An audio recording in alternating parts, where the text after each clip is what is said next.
Good afternoon, everybody, and welcome to the Redmen TV. This is the Liverpool Transfer Podcast. I'm Steve Hall, joined by Dan Clubb and by Sam Walker. And yet this is the show where we get all of our transfer juices flowing, ins, out, shake it all about and all that kind of stuff. Gents, thanks for joining us on a Friday afternoon. Hope you're all doing well. The general setup of the show is as it is. We talk about potential outgoings and stuff this time in part one, a couple of incomings potentially in part two. And I'll be honest, Dan, up to yesterday, the outgoings thing, this was probably going to be an empty section. It was probably going to be a shorter podcast. And then around midday, lunchtime, Sky Sports report first come out about Harvey Elliott. I'll read it verbatim from Lyle Thomas of Sky Sports. Said, Brighton and Borussia Dortmund are among the clubs keeping tabs on Harvey Elliott, with his lack of minutes under Arne Slot alerting Premier League and Bundesliga clubs to monitor his future over the next two transfer windows. That's where we're at with Elliott. We can't ignore the fact, yes, he's been injured. He's hardly featured. He's been down the pecking order. I think it's less than 200 total minutes of action this year. Again, bearing in mind he has been injured, but he's been back for a while. Very rarely, I don't think he has yet to start a Premier League game, for example. It's been off the bench. So yeah, when you first saw this, was it surprise, shock, understanding? Understanding is probably a good word to use, certainly from Harvey Elliott's perspective, and indeed the interested parties, the potential suitors' perspective. I think both of them make a lot of sense. Brighton and Borussia Dortmund, weren't they? They were the two. I think I could see him at both of them clubs playing a lot of football and being a star of the show, actually, in a lot of ways for them too, because he's a top quality footballer. It's a shame in a lot of ways that it's sort of come to this, even in so much as speculation and rumours about a potential move away in his future, because he's a wonderful footballer. I think he uses class, and it feels like there's been one or two moments in his Liverpool time where he's sort of broken that glass ceiling and he's broken the shackles of being a nearly man or a promising youngster and stuff like that. And obviously last year he was very much a super sub. I remember Jurgen Klopp coming out in the dressing and basically saying I didn't play him enough, so it felt like he'd gone beyond that being pigeonholed as whatever that was. But then obviously, as you say, he has a decent pre-season, gets injured right at the end of it, so can't start the season. He's always playing catch up, it feels like, a little bit, and that's kind of been the story of his career to date at Liverpool. So in many ways I do understand, and he's obviously potentially getting some itchy feet and wanting to sort of move away and get more football, which I understand from his perspective, because he's still young, but he's coming into the point of his career now where he wants to play regularly, he wants to be getting England recognition, all that sort of stuff. So I do get it. From a Liverpool point of view, it would make very little sense, I think, to sell him. And also, I think the point to make is, see, that me and you spoke about this briefly yesterday when I got back, like the money Liverpool would demand, you'd imagine, astronomical might be too strong a word, but it'd be high. If they want 30 million for Ben Doak, they're going to want double that for Harvey, you know what I mean? Yeah. So, yeah, lots of strands to it, but kind of my overriding feeling is, I get it from Harvey's point of view a little bit. Yeah, I suppose, Sam, and this is where we don't exactly understand where Arne Slot's at with Harvey Elliott, because he used him all pre-season, like every game, and he was glowing in terms of his praise for him. Harvey Elliott then get picked up the foot injury, breaks his foot, he's out for a fair amount of time. And then even listening today ahead of the Accrington Stanley game, Arne Slot did say, we've got a problem in that players need minutes to get fit, but I can't give them the minutes when they're not fit. And then if you're 10th in the league, it doesn't really matter. You can give someone minutes, but when you're trying to win the league and you're trying to get through in the Champions League, and he has had minutes in the League Cup, it's hard to give them the minutes to get them fit. So we're all sitting here thinking maybe Arne Slot just doesn't fancy Harvey Elliott, but there's a world where he just can't trust him to be fit, and therefore he can't put him in the team ahead of a fit Curtis Jones or a fit Szoboszlai or a fit McAllister. Yeah, it's difficult to exactly, because of the injury, understand exactly what Slot thinks of Harvey Elliott. Well, it's interesting because, the fact that he didn't get on the pitch on Wednesday was bizarre, because he's a fresh player, he's got minutes, he's got energy, he's a very good player, he scored a wonderful goal against Tottenham last year. Like, for me, Harvey Elliott was a generational talent. He's a 15-year-old playing first team football, gets to move to Liverpool, knocks back Real Madrid, goes and has a fantastic season in the Championship with Blackburn. Then comes back, he's starting games for Liverpool ahead of Henderson and Thiago. He's full of energy, looks fantastic, like showing that generational talent. Then he's converting it into being a proper footballer. Then he has the injury, and you are right, it's felt since then that he's never really nailed it down. And like, I thought he was getting into it last year, but the interesting thing you talk about there is at the beginning of the season, there was 3 games where Slot could have used Elliott, and he didn't really. I think he might have come on sub maybe once in the 3 games that we had early on the season. He definitely didn't start or get a sniff after dominating in pre-season, looking really good. Did he get a couple of assists against Man U or Arsenal? I can't remember. Look sharp, bright, and then he's just nowhere to be seen. I do wonder with Klopp, he'd won every trophy, so he was able to risk and take risks and get people up to speed by playing them and thinking, you know what, I want to back myself to play Elliott in this game because I think he'll fit. Whereas I'm not sure if Slot in his first season has got the credit in his own bank, in his own mind, to make that risk. And so he's thinking maybe he needs to get through the first season of just using what he knows, be absolutely sure about everything he does.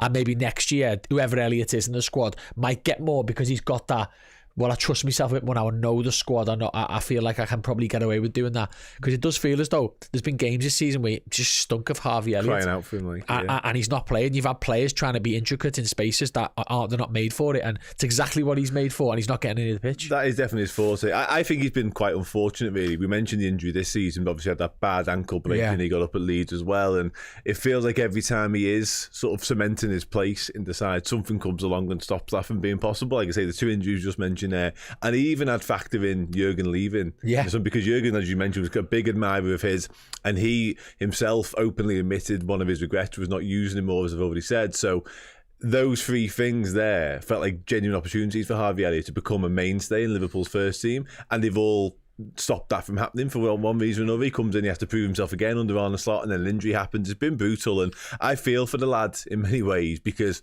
the competition for places is really tough. I really like him. He's a big red, as we know. Boiled Liverpool fan, wears his heart on his sleeve every time he step on a pitch for us. So loads of factors, not just his ability, that sort of make him tailor-made for this Liverpool side, but it's just not number happening. 10 as well. It just feels like it suits him.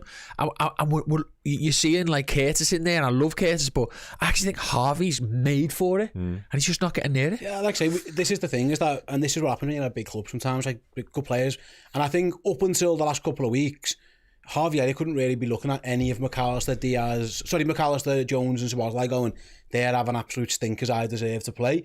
I think in the last couple of weeks, I think there's been a couple of question marks, particularly maybe around Jones, and maybe a little dip in his performance. Szoboszlai's been ill, so we haven't seen too much of him, but it's a little bit like, well, I understand why Arne Slot's going with this, because it's worked. Liverpool top 2 leagues, and it hasn't been with me. He has been getting off the bench recently. I suppose, Sam, to flick it back to you, I would be shocked if Liverpool are in any rush to lose Harvey Elliott, whether it's in the summer. Now, if he comes and pushes for a move, then that is a conversation to have, because Dan's right, the fee would have to be astronomical. Brighton's club record fee is 40 million. They'd have to beat that. Absolutely. You're probably looking at 60 million before. Well, you've got to look at like players like with respect. Harvey Elliott's better than what Morgan Gibbs-White was when he was at Wolves. Obviously, he's now progressed into a fantastic player. He's played more football than Cole Palmer at this point, by the way. I know he's played more football than Cole Palmer. And I had this argument, I get laughed at by all my mates, but at the time Palmer moved to Chelsea, Elliott was a better footballer than him. So was Curtis. They've both done far more for their teams, won far more matches, and I don't think Harvey Elliott's going to go and do what Cole Palmer could do. But as you mentioned there, Steve, if he goes to a team like Brighton, like even like an Aston Villa, he could be a spark for those kind of teams, because what we're looking at is the absolute creme de la creme football team in the world at the moment, and Harvey's not in that team. But I think as fans, we don't realise just how good we are and how good player you have to be to even be near it. So if we were looking at Elliott playing for another team, probably week in, week out, with the ability he has, I think he'd be the type of player like maybe like a Morgan Rodgers, where people are going, oh, I'd love a Liverpool to sign him, but we've already got our own one. It's and that's the levels. But I think if we were to sell him, and I can see it happening, because he would be a full it would be full profit, because he's homegrown, but there's no amortization, there's nothing. So I can see if him at the end of the season is playing no more football than dead rubber games or games we expect to win, I can fully see him going to Slot at the age of 22 then saying, look, I've been a pro now for 5 years, 6 years. I can't sit here and wait till Szoboszlai and Curtis are suspended / injured. And I can see him making that move now, but I don't think he goes absolutely anywhere this January. It would be ridiculous to do anything like that. Yeah, and again, I think the report was more looking at the next 2 windows. Definitely. The only way he goes this month would be if Liverpool found somewhere else. And I just don't. It looks like that probably isn't going to happen in midfield. But I think he's great, and there's no rush. And if he is, Dan, I suppose, getting a little bit impatient, it's the first time really in his career for Harvey Elliott that he hasn't played. You know, Jurgen used him we went out on loan to Blackburn, played every week, come back, and he was in the squad. Yeah. You know, that opened that game, he broke his leg in. If you look, he was on Liverpool's bench, and he started as a kid. Like, there were some top players on the bench. He was in the team, breaks his leg, comes back, gets in the team. Last year, plays 50-odd games. Like, he's been around it since he was 16 years old. This has been the first real period where he's found himself on the fringes a little bit, and all footy players go through this. I think because we know Dan Harvey's a big Liverpool fan and what this club means to him, I wouldn't be shocked if he goes, actually, I'm willing to stay and fight for this. Like, you know what I mean? Playing for Liverpool doesn't come easy. What's the rush to go? He's 21. No, absolutely. Yeah, but you want to know where you stand in the same time. Yeah, listen, if Arnold Lockham says, I think you're not playing for me, that's a different conversation. Exactly. But you're absolutely spot on. I think he will be inclined to stick around and fight for his position, because all the things that Sam just said there, in terms of the quality that's at the football club, he'll be well aware of that, and he'll want to be a part of that, and he'll want to prove his own quality in amongst it too, and sort of come to the top. But no, I think he would rather do that, absolutely. But again, you know, if it does get to the summer and he has played a handful more games, maybe had a handful more starts, and it's the accumulation of minutes as well that hasn't been there. You mentioned a couple of times where he could have come on and he hasn't done. He will be acutely aware of the fact that freshly in his mind last season he was being introduced in those situations, and now he all of a sudden isn't. So you're going to want to know what that looks like, and you're going to want those questions answered. So just to add to that very quickly, Dan, he made differences in games last year. Oh, absolutely. So if you look at Fulham, he was on the pitch. Newcastle, the games we've drew, Arsenal this year, I don't know if he was around. Yeah, I'm sorry, I'm on about this year. Oh, sorry. The games where we've run in a little bit, not got it.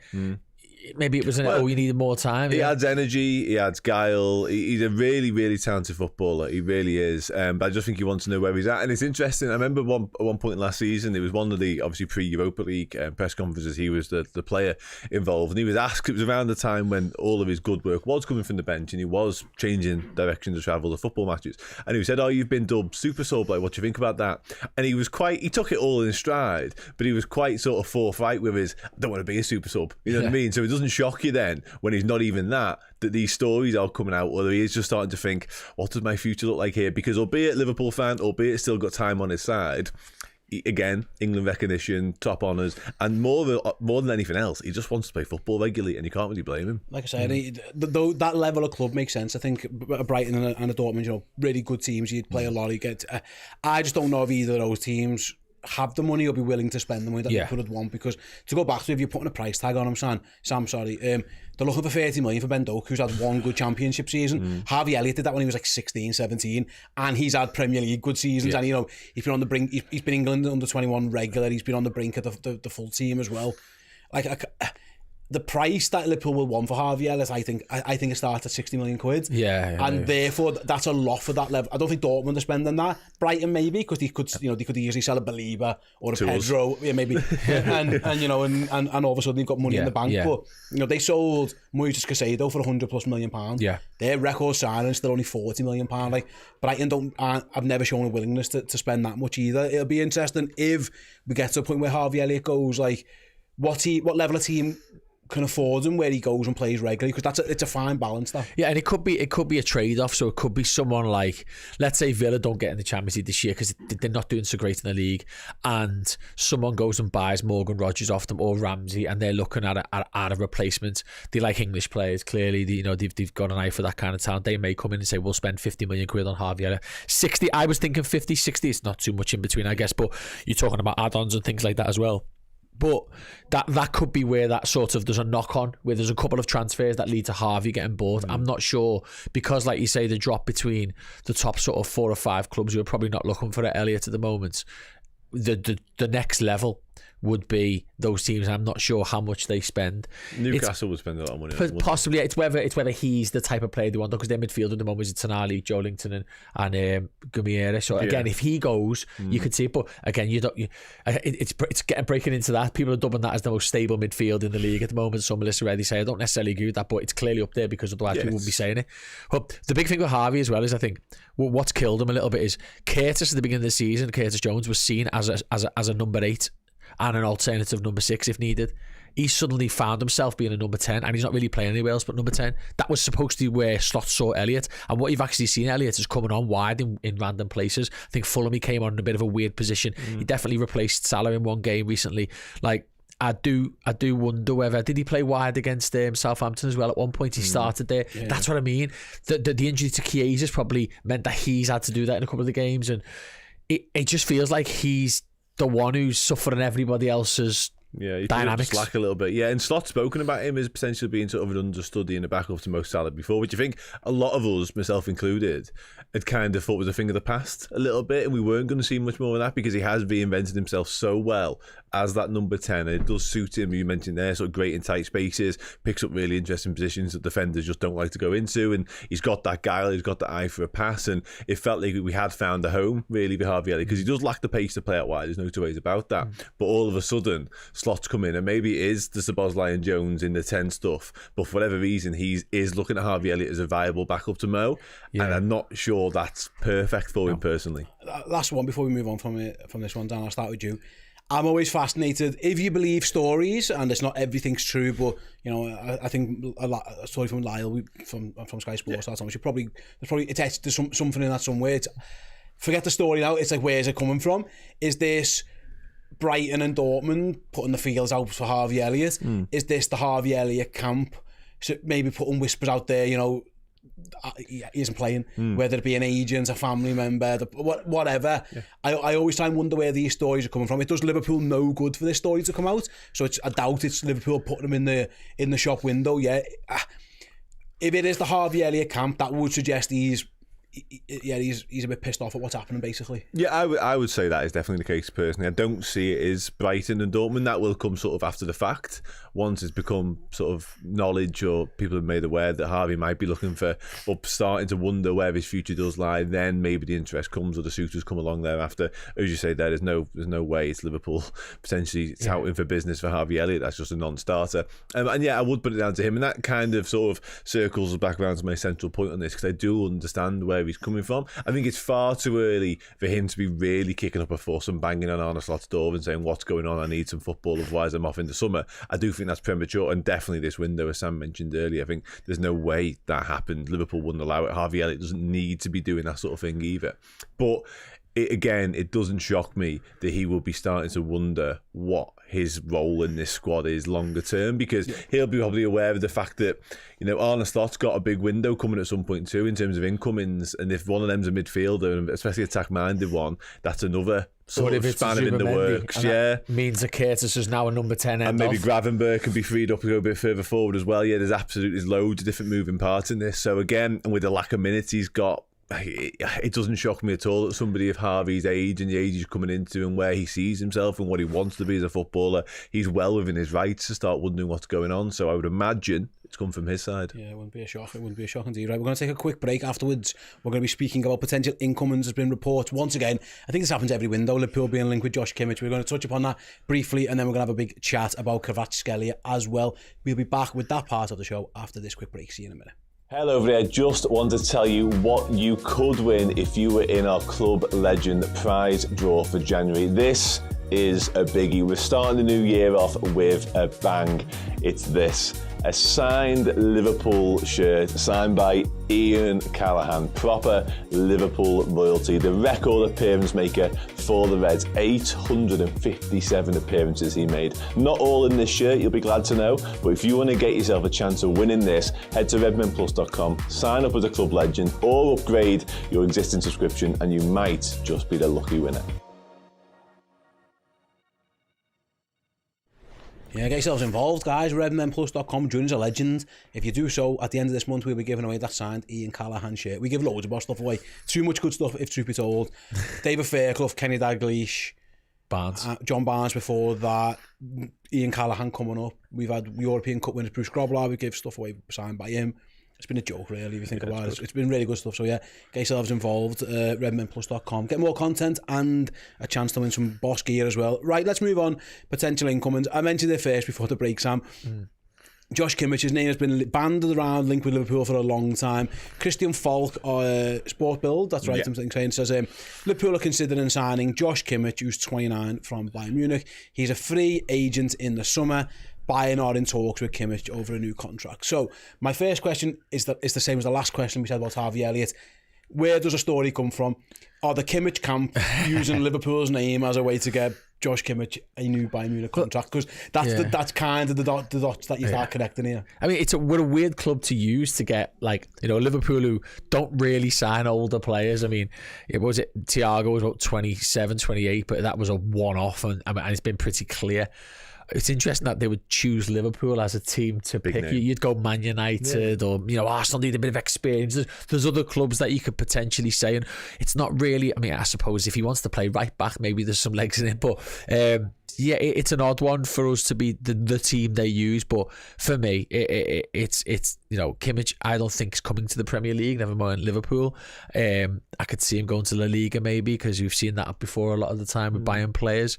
But I think he stays there and signs a contract, and this is just all the kind of talk that you have alongside it to help. The only way potentially makes sense then is, like I say, Trent Alexander-Arnold leaves. Liverpool like Conor Bradley as a long-term solution, but they think maybe the gap between Conor Bradley being ready to be that and being a first choice is a little bit too big at the moment compared to where he is now. That's where you can half square it in your head, but I don't see how that benefits Josh Kimmich too much. That's from a purely Liverpool point of view. We lose, Trent doesn't sign, hopefully he does, but he doesn't. We're not quite sure Conor Bradley's ready to be the first choice every single game. Let's go and get a very good, very experienced lad in for 2 or 3 years. That just doesn't feel like the Liverpool MO. They tried it with Thiago, it was basically a failure, just in terms of fitness and injuries and stuff. I just don't see this new modern Liverpool going back to that well again. No, we got burnt by the Thiago experience, didn't we, as well? Let's have it right. Like, as brilliant as he was to watch, as pleasing on the eye as he was when he actually stepped on a footy pitch, he just never materialised into anything like proper football. Kimmich's a brilliant player. I don't think he would entertain the idea of coming in for a couple of years as a stopgap right back for us. I don't think he really wants to play right back full stop, does he? He's a defensive midfielder. So, listen, I do like him a lot. I think he's actually got a lot of upside, as much as I sort of poo-poo the idea almost instantaneously, because I do like having players of that calibre, quality, experience, you know, being there, seen it, done it, won absolutely everything, and Kimmich is all of those things, much like Thiago was as well. So, yeah, in terms of sort of like, I know a lot of people have sort of suggested Wataru Endo is our James Milner replacement in the squad. I think Joshua Kimmich would be that and then some, you know what I mean, in terms of that vast experience and ability to play in different positions and come into games and shut them down. And again, as a free agent, much in the way James Milner was, I think there is a lot of potential upside to that. I do tend to agree that he is just sort of a bargaining tool we are a bargaining tool rather for his new Bayern Munich deal. But listen, if that wasn't to be the case and it was to be decided it was to move on, I think Liverpool will be stupid not to be around the conversation. I think he's had a couple of injury problems down the years, so not great.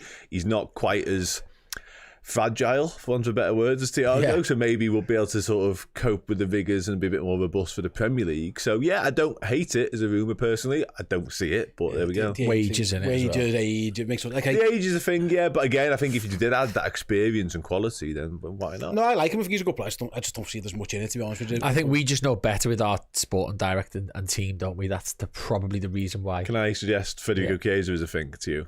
How old? Yeah, but he's like 25, isn't he? He's younger than that. He's older than that, and he's also broken at the minute. Yeah, but I don't think... Like, he's played like 15 minutes for us since he arrived? No, he's had 2 full halves, hasn't he? Oh, yeah, sorry. No, he played about 70 against West Ham and then half against Southampton, a couple of sub-apps. So Chiesa's 27, Kimmich is about to turn 30. So there is an age difference. Yeah. I'm not saying there isn't. What I'm saying is I don't see Liverpool signing a 30-year-old right back / at least a DM this year, but he has played right back in the past. He did that with Endo as well, and I don't know. I mean, but it's the wages. With all due respect to by the way. It's the wages, though. That's all it is. If he wants could offset that by not paying any money for him. Potentially, yeah, and I suppose that's the talk we have with all of our players that aren't signing. Yeah, maybe again, but there'd be a sign on.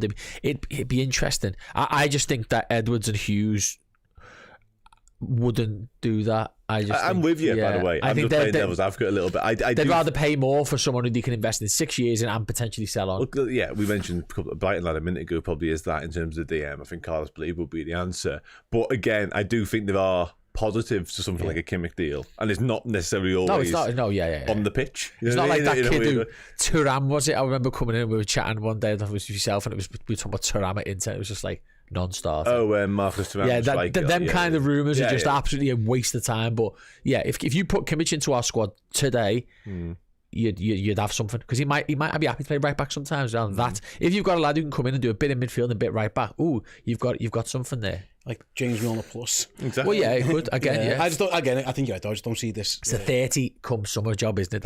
I don't see this being one that starts. However, let's move on then to probably the main story of the last few days. And thanks to David Ornstein for helping us rescue the transfer pod this week. It was going to be a relatively quiet agenda, perhaps.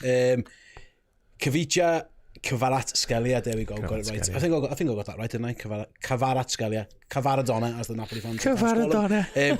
Liverpool could consider a move to sign Kvaratskhelia if he leaves Napoli in January. Liverpool are not actively seeking the winger, but admire the 23-year-old. They are alert to the situation and might contend if it becomes market opportunity. PSG and Chelsea are also amongst the interested clubs. That was David Ornstein's first tweet over on that was last night, really, for The Athletic, of course. Since then, Dan, and I'm going to just lay it all out so everyone's aware, Fabrizio Romano's reported again, PSG are definitely in this race and they've been having talks. In fact, they're the only team so far who've contacted Napoli, as well as the players' representatives. Paul Gorst of the Liverpool Echo wrote earlier, there's definitely an interest, but as it stands, Liverpool haven't spoken to Napoli, and there's a lot of moving pieces on this one. Liverpool obviously have got a lot of attackers. Fabrice Hawkins, interesting though, from France, RMC Sport, says PSG just don't have the €80 million that Napoli want for him. Okay. And in the last hour or so, PSG have identified John Duran as a potential other forward target of the Aston Villa. Probably wouldn't cost him, you'd think. I mean, I might be wrong because he's really good, but probably might be able to get him cheaper than the €80 million. So that's the lay of the land now.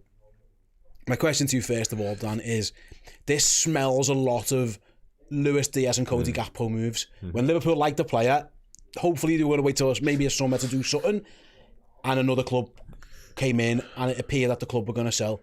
Luis Diaz to Tottenham, Cody Gakpo to Man United, and Liverpool acted in both cases. Yeah. They carried an extra striker for 6 months.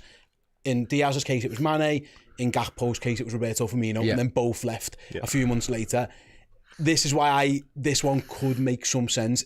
We like the player. Oh my God, PSG have had a bid, or they're close. Let's act now. That's how I'm reading it. Are you in the same boat? Yeah, 100%. I'm with you, mate. Yeah, and that felt sort of heading into this January. I think a lot of us would like Liverpool to do business aside from that type of deal, in different positions as well, potentially in terms of reinforcing the squad. But that felt a real, genuine live possibility. Liverpool would do that, because I think we're all sort of the mindset that there will be sort of, although things are going really well on the pitch, obviously top of the leagues and all that sort of stuff, there is changes afoot, it feels like, in terms of the squad, in terms of the makeup, in terms of the personnel. And I think therefore we all felt like, well, Liverpool will have the targets, long and medium term targets. Yeah. So the chances of that becoming a thing this month always felt on the cards and always felt possible. And to use that well-trodden phase from last summer, opportunistic, was always on a possibility, and here we are. And that's what it feels like to me. The PSG thing has sparked us into life. Kvaratskhelia feels like he's been on our radar for some time, not just the past few months. Yeah. Don't blame him. But yeah, I listen, good player, and Liverpool should be looking at players of this ilk. I suppose, Sam, the next one is like, if I said to you now at the start of next August, September, the following players will all be at Liverpool: Diaz, Nunez, Gakpo, Jota, Salah, Chiesa, you'd be shocked, wouldn't you? So you would think at the moment Salah hasn't got a contract, so that's one of them. Nunez and Diaz, there's been whispers about their futures. Jota, injury record, maybe there's ideas there. Chiesa, who knows where we're at with Federico Chiesa as well. It feels like there's enough doubt about Liverpool's forward players that if they are going to replace one of them early, it could make sense. Yeah, there's also moving parts to it as well. Like, I'm a full believer that Jota's been a well better number 10 than he has a striker this season. Diaz has seemed to have, apart from maybe the last game against United, been a good option in that 9, something that probably against after Leverkusen I probably didn't think was a long-term option. Nunez is the wrong man at the wrong club with the wrong manager at the moment, basically. You can see that coming. Chiesa's not been able to get fit enough. Salah's not got a contract. Gakpo's probably the only solid one you look at and go, you know what, Jota as well, but in terms of his position, I'm not sure still where his best spot is in this side. I mean, it could well be that we go and bring in a winger and stick Diaz up front, or we go and bring someone like Kvaratskhelia and play him up front or on the right, because I think there's moving parts within this. I don't think it's even as cases one guy goes, another guy comes in. The issue we've got, the thing that benefits us, two things that benefits most in this is we didn't do that much in the summer. And we sold a lot of homegrown players, so our PSR will be flying now. We'll be able to go and do this deal now and not break anything for next year. The other thing is that with the market, the likes of Barcelona being out the game, Madrid have got loads of strikers, and other top sides probably don't need a forward. There's not really much option for them, and I'll be honest, if you're an agent, you're looking at the Premier League, PSG in France without all the superstars now, probably you're looking at the Premier League. I would say so, unless that's what he wants to do. So I think we're in a good position where we can almost sit back and go, let's wait until something moves and then we'll strike, because we're in a far better position than most teams in Central Europe to get a deal done. I think as well, Dan, and Sam's right, Liverpool, they should be there in terms of getting this deal done. I saw a lot of people scoffing at, like, PSG have offered to quadruple his wages, and that sounds like, well, Liverpool don't really do that. Having said that, by all accounts, his current wages are around £30,000 to £35,000 a week, which, by the way, is that euros or pounds, by the way, as well? Pounds, I think. Right, okay. Yes, but either way, you're looking at somewhere around 120 to 130, 40. You could divide 9 by that and we'd still be laughing, but yeah. Listen, mate, we'd all love it, but in terms of like a current footballer's wages, that's like Liverpool's squad players are on around that money, you know what I mean? Like, it's just because he's so young and he's been at Napoli for so long, and he's kind of exploded, really, hasn't his career in the last few years, that he is probably underpaid a bit. So this is a big payday for him, but I don't think that idea that Liverpool wouldn't give him 150, that's nonsense. Of course they would, because they've shown their willingness to do that. So quite a lot of Liverpool players are on that range of, and they're actually quite lower than Liverpool's wage bill, around that £100,000 to £150,000 a week. Gavin Birch, isn't that? He's that level of footballer, isn't he, as well? Let's not beat around the bush here. Like, he just absolutely is. He's a phenomenal. He's done it not just in Serie A for a little while now, but he's done it on the Champions League stage as well. He's done it against Liverpool. So yeah, I don't think there'd be any sort of fears or worries or concerns from a Liverpool point of view about giving him that sort of money, especially when you do compare it to what else is in the squad right now. And as you mentioned there, we've done it with our new arrivals too, if we feel like they're worth it. So yeah, I don't really think that's a problem whatsoever for Liverpool. And when it comes to Napoli and what they're capable of doing, Serie A just doesn't have the financial pulling power, does it, you know, in terms of being able to do that. So he's definitely the star there. He'd probably be among the highest earners, and they certainly like him to be if he isn't already. But yeah, I don't see them being able to compete with the Premier League, certainly not when it comes to us in that reckoning. So yeah, I think he's definitely a goer in the financial sense. I don't think that the fee would be a fear for Liverpool as well. I think he's probably worth that. €80 million has been suggested. So yeah, definitely one that I can see a lot of legs in. It's interesting how obviously the makeup of the front line would have to be jigged around a little bit, because he predominantly does play as a left winger, doesn't he? And we've quite well stocked. Whatever you think of Luis Diaz and his potential new home that he's found centrally, he does operate from the left almost exclusively. Cody Gakpo's done that this season and done it really well, may I add as well. So would we be shifting Kvaratskhelia in order to find a new potential spot for him in the side? Possibly. But again, what I would say is talent's talent and ability's ability, and he's got loads of it. That's the thing, because if you look at Liverpool's needs, if you're addressing Liverpool's team needs, left wing is low. Having said that, Sam, probably the lowest. In the summer, goalkeeper was as low, and Liverpool went and got themselves a goalie because they felt there was a market opportunity, like David Ornstein says, to sign a very good goalkeeper at a very good price in Mamardashvili. In fact, they didn't even want him, didn't even need him this year, because they loaned him out for a year, you know, and they had Alisson and they've had Kevin Kelleher. I don't think Liverpool, to an extent, at times operate on we need this. Obviously, they will in certain situations, like Wataru Endo was that. We need the DM, we'll go and get one. But I think there's also a policy of, if a good player becomes available who can make it perhaps better than what we've got, regardless of position, we go and do it, and that makes sense. Like, there will be a lot of people going, why are we spending €80 million on a left winger when we could need a centre back? We might need a left back. I just don't think they see it that way. They just see a really good player and go, the market, it's a fair value, we think, and we think he can improve our team. We're going to go and buy him. Absolutely. And you know, our model, people call it FSG, but it's our model, or the Edwards model, shall we say, is very much criticised, but it's quite clear what they do. They are very laser focused on what they want to do and achieve. Certain players they really want to get, and they'll go and get them. If they don't get them, there might be somebody else, but other than that, they'll no, what we've got's better, hence the summer. But then what they also have is, like you said, they identify players who would just be perfect for us. And yeah, we can't get them and all that, but then when you can, you know, why would you not just go and get them? Like, there isn't much gap in this team, really. But the form goes up and down, but there isn't really many gaps. So the only way to improve it is to find players that are better than what you've got. And if Kvaratskhelia is somebody that they feel can come into our side and, make us win that game that we draw, or, improve us on another level, or he adds 3-4 years onto a position that we didn't think we'd have. Yeah. And like we said, the big thing here is we've got one of our forwards who, forget all the sales and all that, who's out of contract and so on. As it stands, he's leaving. So this could be a case of the final piece of the front three gone, and the final piece of the new front three comes in. Because if you're going to spend that much money, it's likely that there's going to be a significant outgoing. I can't see it being to replace Chiesa. Can you? I'm fascinated by this. I'm not confident it happens, but it's definitely one to keep an eye on. When Ornstein says it, or Joyce, keep an eye on that. Yeah, either of them. Yeah, and I think the way both have framed it is along the lines of, I'm not saying this is going to happen. We're just saying Liverpool are around. Yeah, exactly. Liverpool are around this deal, and there's something to happen, because I suppose as well, Dan, to go back to what Sam said, Liverpool have shown in the past like a willingness. We'll keep the extra one for a little bit and then sell someone. So if someone is going to go in the summer, I go back to it. As it stands, Liverpool won't have Mo Salah unless and hopefully that's wrong, and hopefully they do get a new contract signed. But as it stands right now, they're losing the greatest goal scorer the club have had in the Premier League.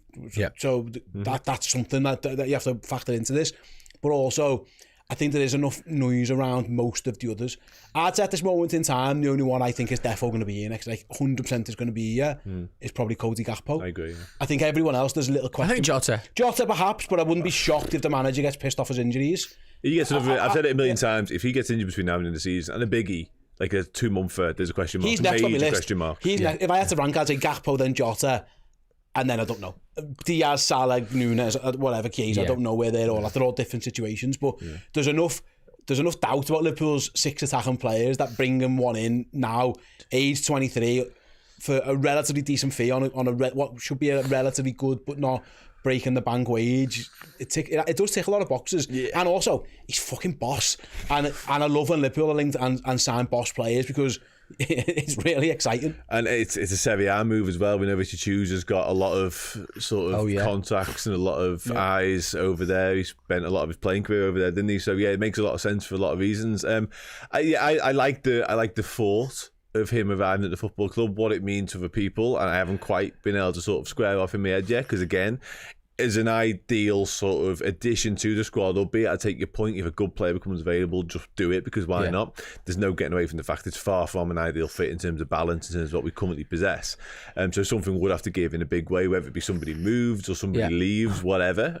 Diaz, I think, is a question in this, and I know if it was a case of what have you done for me lately with Diaz, he just stayed because he's been brilliant this season. But if you go back, he wants to go to Barcelona. He's desperate to go to Barcelona. I've said this forever. If you go back 6, 8, 9 months, having a lot of conversation around with Diaz, we tend to get an upgrade there when it comes to Anthony Gordon and all that sort of stuff. So I think there's some legs in that personally.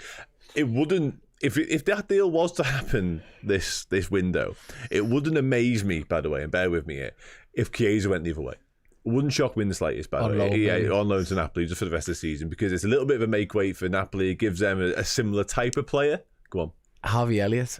No, not to Napoli. On loan. I don't think so. The rest of the season. And Billy Gilmore. Yeah, but he's plays attacking. No, he does. I think Chiesa's a better option. I'm just thinking because he's fit, isn't he? He'll play games. Yeah, I'm with you. I'm not sure Chiesa plays much. Again, I'm with you though, Steve, wholeheartedly in terms of, I think adding him to the squad's great and fine, but I would also again caveat that by saying there are bigger needs that need addressing, and if you are willing to spend, what's that, 70 million quid there or thereabouts, if that does impact what you can do at left back or a centre forward, that is a bit daft in terms of financial, in terms of transfer sense. That doesn't make loads of sense, and I think those two are more priorities in terms of that. But still, having said all of that, I think there's a chance he comes in, and I think therefore there's a chance a biggie leaves, and by a biggie, Darwin Núñez obviously and Luis Diaz are probably the two I'm looking at. I suppose as well, Sam, we don't really know what Liverpool think of their options. Like, do they know, like, right, we can't win the league with this or that? We don't know what they're thinking.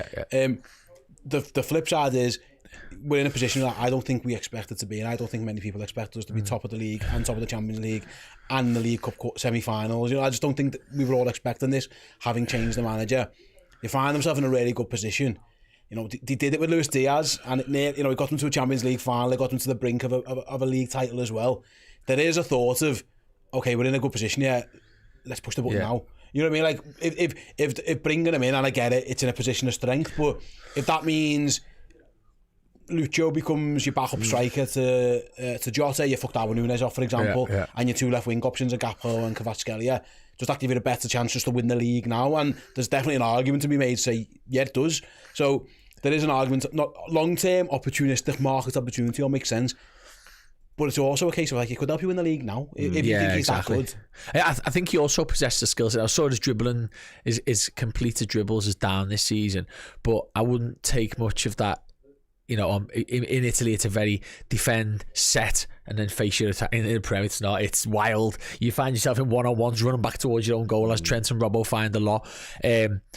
One thing I would say, if we had to pick, sort of, you know, looking at the Spurs game, I know you've probably done enough mass reaction on this, but we could have just done with someone to get on the ball, take on two players and get in the box, and suddenly you're open. We don't really have that. Diaz and Gakpo can do that, but every now and then Diaz does. We don't see it every game. Salah's the same. He might take him on once and then play an early ball, but he's not someone to just leave you for dust anymore. This kid leaves you and ties your two legs together.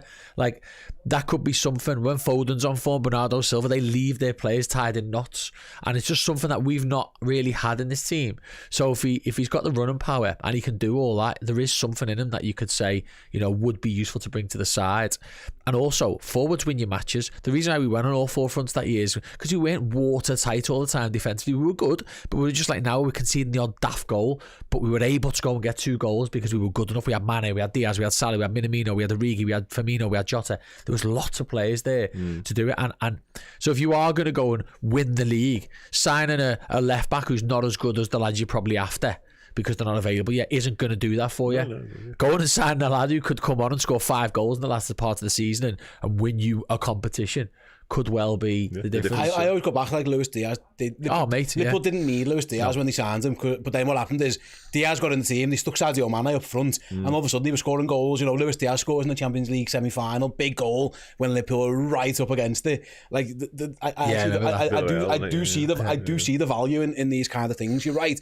It isn't the need of the squad. The forward line, actually, there isn't too many needs in there, full stop. But he's a very good player, and it looks like, Dan, Napoli are willing to sell. Yeah. And that's the difference. Sometimes the January market can be difficult because not many teams want to sell in the January market. You've either got to go and blow somebody out the water with a bid. You've got to hope maybe there's a player who hasn't played as much or has had an injury, and you try and do something a bit clever there. Mm-hmm.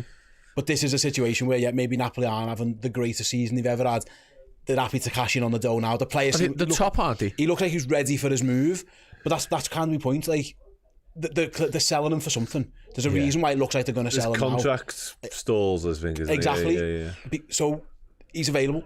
So go and do it. You know, you're right. Liverpool probably should get a left back and a centre back more urgently and a DM. But if the ones they don't like or want aren't available, then they're not just going to sell. Yeah. They're just not. They've never shown a willingness to just go, we wanted him, we'll just go and get him instead.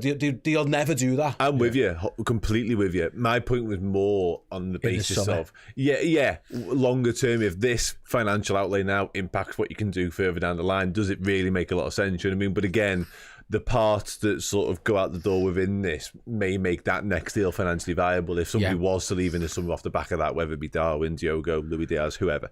Listen, I'm not all for it because I'm all for it. Trust me, I think he's a brilliant footballer. One who I'd absolutely love to see at Liverpool Football Club. I probably felt that way for the best part of 18, 24 months. I think he's really, really exciting, really gifted. All the stuff you said there, Sam, in terms of he frightens life out of defenders because he's quick, he runs at you, and he'll keep running at you. He's skillful, he'll beat you. He's got a goal in him.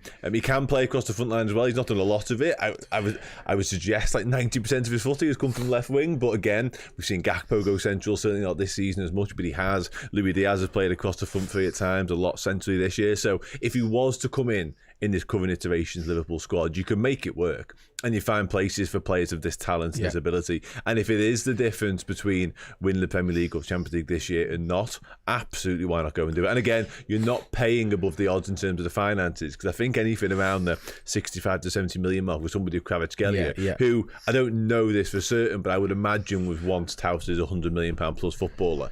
That's a no-brainer to me right now. Just to add to it as well, if Salah leaves, right, because he hasn't signed a contract, so let's just work on that notion for now, right? You've got to bring someone in the summer of that level. Now, if Kvaratskhelia leaves now, you're taking someone off the board, there's not going to be that many players on the market who can either play left and someone can go to right, or can play right or front, and it all moves around. There's not going to be that many other options to bring in that has a sort of first team impact and that level of experience of winning leagues. So if you make the move now, it softens the blow in the summer, especially if you see a spark, because it's, you know, he's not going to be Mo Salah, but if he's a quality footballer, and we'll talk about how the team would shape later on whenever this year, next year, whenever it happens comes. But you've almost said, right, well, we've took a step towards the next phase of this team already. Yeah, absolutely. So it kind of helps that. So there's more than one reason to do it. It's winning stuff, but also you're softening the blow of losing one of your big hitters in the summer. Yeah, makes sense. I suppose the interesting one is, Danny, and Sam's right, like Napoli are currently top of the league, and yet it looks like they could be about to lose their best player. And it goes back to that thing of Liverpool before of Scott McTominay leaving, is he? yeah. Billy Gilmore as well. But I'm going back to that thing of Liverpool probably weren't expecting to become available. All of a sudden, you get wind. Actually, you know, he's in pretty deep negotiations with Paris Saint-Germain, and you go, oh wow, okay, let's get our asses into gear, kind of thing, you know. Or an agent comes to you and goes, Napoli have given us the heads up deal to sell him, and all of a sudden you get on the phone and you go, right, we're bang into this one. We've seen them do that before. It's worth going back to. And the fact now, actually, the reporting from France again is that PSG have also looking at maybe a John Duran as well. Maybe PSG are starting to get worried, like, oh fuck, like, everybody's onto us now, and this might be a little bit of a challenge because it's Chelsea, it's Liverpool. I've seen Newcastle, Arsenal, now PSG. There's a lot of Premier League clubs actually who've probably got, which is mad, can probably outspend PSG now. Their models changed a bit. Yeah. It feels like there's a lot more to come on this situation here. It's a very fluid situation. Yeah, absolutely it is. Yeah, and it's one that I did not foresee coming whatsoever. I won't lie. Like, there's no way, if you just told me this time yesterday we'd be sat here talking about Kvaratskhelia in these terms, I wouldn't have believed you. But then when you do see it and you see the wording around it as well, we've been here before. Is kind of what I'm trying to say. Like, David Ornstein has put a very similar tweets, but just a different name than Kvaratskhelia in it. Like Dumpster Bosley at one point. Monitoring what's possible, and then 48 hours later we're signing him and he's got a shirt at the AXA and all that sort of stuff. So yeah, it's definitely interesting. The people that are talking about it make it all the more interesting, and the fact that, again, we've shown a tendency, whether it be Diaz, Gakpo, or more recent times Chiesa falls into this bracket a little bit, in terms of it is an opportunity, albeit the finances and some may argue the quality are vastly different. Yeah, it's a real live one for me, if I can use those sort of terms, because it wouldn't, my confidence levels in terms of it getting done are probably sort of like 60-40 to it not happening. However, again, if you just said that to me 24 hours ago, I'd have been more like 10-90, you know what I mean? But just the weight of the tweets and the people, and when you start sort of trying to figure out what that deal looks like, it does make a lot of sense. And I suppose I'm going back to the earlier question a little bit.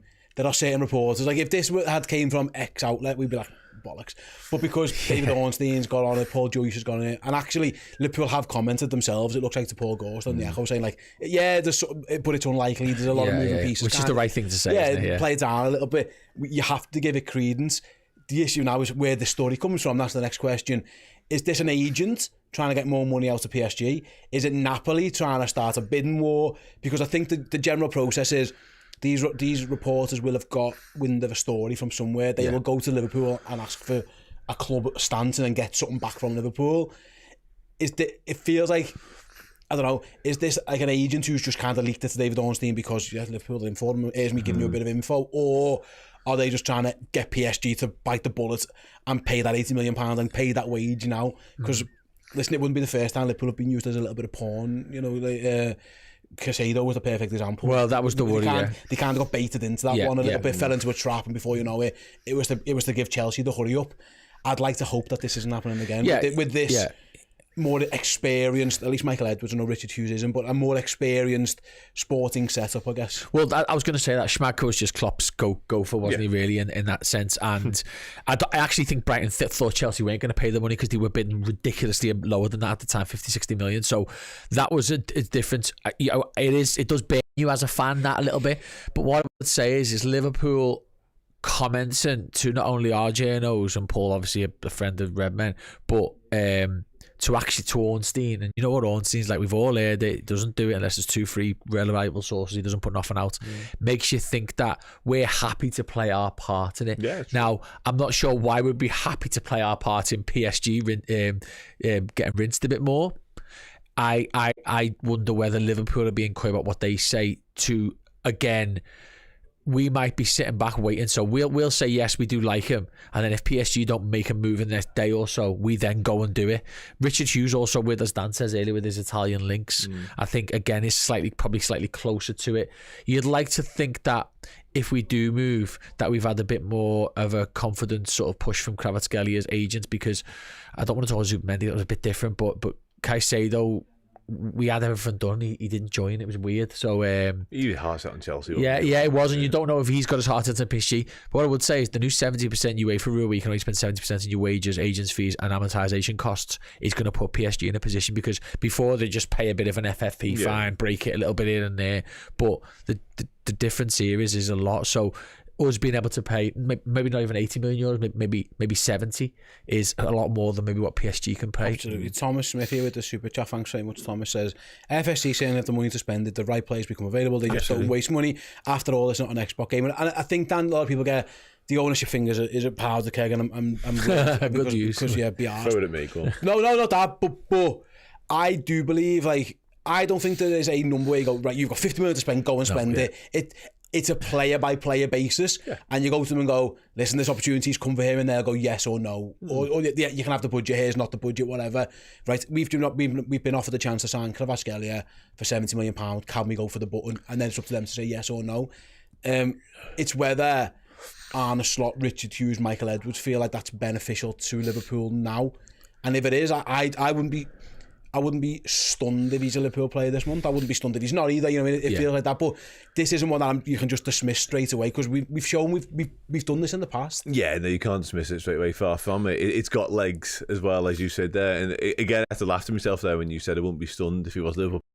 Would I? And that's baffling, because I would have been again yesterday, you know what I mean? But it just makes too much sense. And again, we've seen Liverpool acting this way before. We've seen the journals report like this before as well. So it's a well-trodden transfer path really for Liverpool, this. So it makes too much sense just to dismiss out of hand and say not a chance does that happen.